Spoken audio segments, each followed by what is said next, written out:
ನಮಸ್ಕಾರ, ಟಿವಿ2ಗೆ ಸ್ವಾಗತ. ಆರಕೆರೆಯಲ್ಲಿ ಆಟೋ ಸಂಘದಿಂದ ಕನ್ನಡ ರಾಜ್ಯೋತ್ಸವ ಆಚರಣೆ. ಆರಕೆರೆಯಲ್ಲಿ ನಡೆದ ಕನ್ನಡ ರಾಜ್ಯೋತ್ಸವ ಕಾರ್ಯಕ್ರಮದಲ್ಲಿ ಆಟೋ ಸಂಘದ ವತಿಯಿಂದ ಮಾಜಿ ಕಾರ್ಪೊರೇಟರ್ ಮುರಳಿ ರವಿಯವರು ಧ್ವಜಾರೋಹಣ ನೆರವೇರಿಸಿದರು. ಈ ಸಂದರ್ಭದಲ್ಲಿ ಅವರು ಆಟೋ ಚಾಲಕರಿಗೆ ಸಮವಸ್ತ್ರ ವಿತರಣೆ ಮಾಡಿದರು. ಕಾರ್ಯಕ್ರಮದಲ್ಲಿ ಸಂಘದ ಪದಾಧಿಕಾರಿಗಳು ಸಹ ಭಾಗವಹಿಸಿದ್ದರು.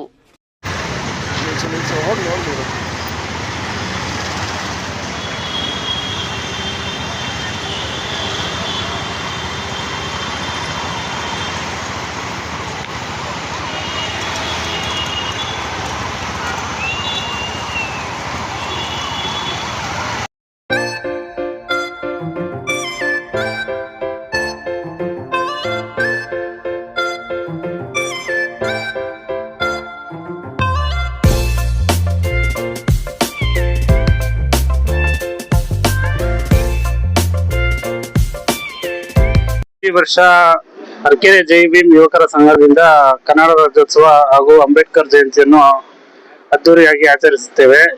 ಪ್ರತಿ ವರ್ಷದಂತೆ ಈ ವರ್ಷವೂ 2ನೇ ಬಾರಿ ಶಂಕರ್ನಾಗ್ ಅವರ ಹುಟ್ಟುಹಬ್ಬ ಹಾಗೂ ಕನ್ನಡ ರಾಜ್ಯೋತ್ಸವವನ್ನು ಮತ್ತು ಆಟೋ ಚಾಲಕರಿಗೆ ಉಚಿತ ಸಮವಸ್ತ್ರಗಳನ್ನು ಕೊಡುವುದರ ಮೂಲಕ ಆಚರಿಸಿದ್ದೇವೆ.